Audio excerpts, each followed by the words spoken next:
Good day and welcome. I am your butler, and today I have something particularly special.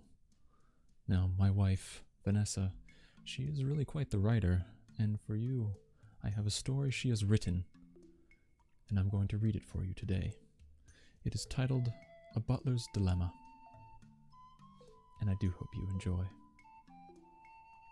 A party like no other, I requested of the butler, and a party just as grandiose for my son, to leave not one morsel of dirt, not even a speck of dust, is required for this hearty fun. The drinks will stay full, the meals hotly served, the music to carry us away, with blankets neatly folded and pillows gently fluffed, for us to rest at the end of the day. Thus the butler got to work tidying the rooms and ordering the staff to prepare for the following day.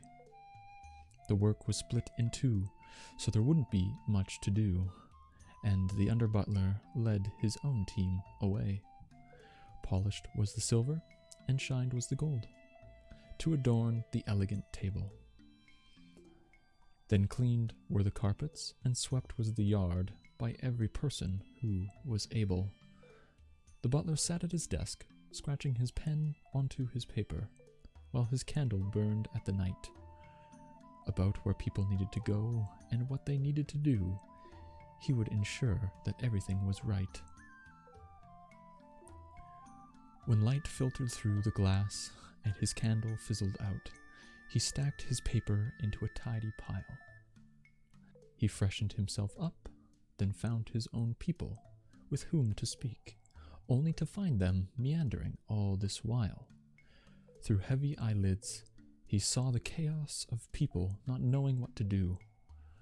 With a stern voice, he showed them the plan, then explained how to do it too. Elegant flowers, delicately arranged, decorated the table of ungodly length, amongst candles freshly lit on a pristine cloth precisely placed, and yet still he refused to lose strength. His people needed leading, his lord needed to be impressed, and not a single flaw could be found. He had no time to feel tired or to succumb to his distress.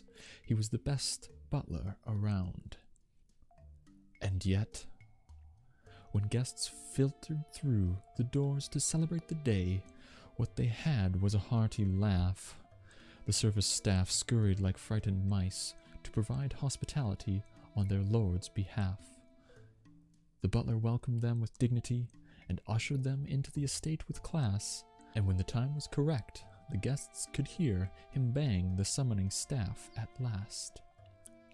From tea rooms and from champagne bars, they found their way to the immaculate feast that was served to them like a practiced ballet, but a ballerina or two practiced the least. Disordered servants, misplaced meals, leaving a flaw in the flow of the dance.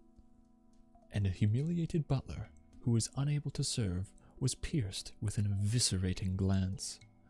The service was over, and the guests trickled out, so cleaning was the next to commence, and while dishes were washed and silverware polished, the butler pondered over the day's offense.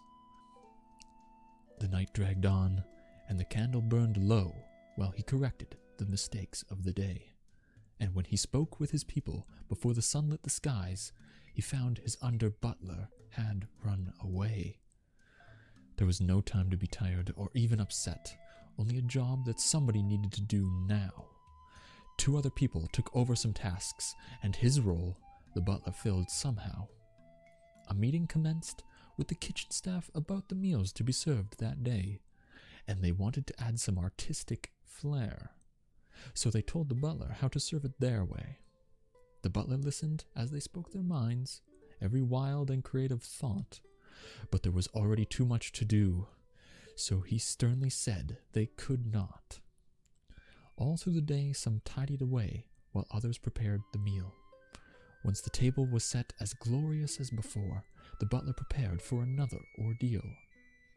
In the kitchen he wandered, to keep the people on track so the food would be served on time, while he never stopped talking to the service staff, who would turn to ask him questions on a dime. The service staff was at a loss, but the butler was unable to aid. Aside from sending his own people away, he was impossible to persuade. Staff were few and time was tight, as guests were making their way in, and with not a minute to spare while seeing the guests were smoothly served, the butler concealed his haste with much chagrin. The meal was a delight, and the guests were pleased, but the lord needed an explanation. Where was the wine? Why was the service that slow? His face filled with exasperation. The butler could have lied or told the truth. Should he save his own face or that of his master? Too tired to lie convincingly, he chose to explain the disaster. The next day he arose looking proper and prim, ready to embrace a peaceful day. He ordered the staff and planned the next dinner while his replacement was away.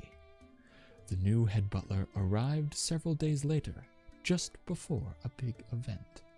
When all planning was finished, all the jobs needed doing were done, and for him not a single sleepless night was spent. He took over the plans, read them through a time or two, then he told his people what to do, while the prior head butler silently sighed, for the work he did only he knew. Thank you all for listening. I do hope you enjoyed A Butler's Dilemma. Now, remember, if you'd like to see more of this, please like the video, as I'll know that I should continue. And please remember, farewell.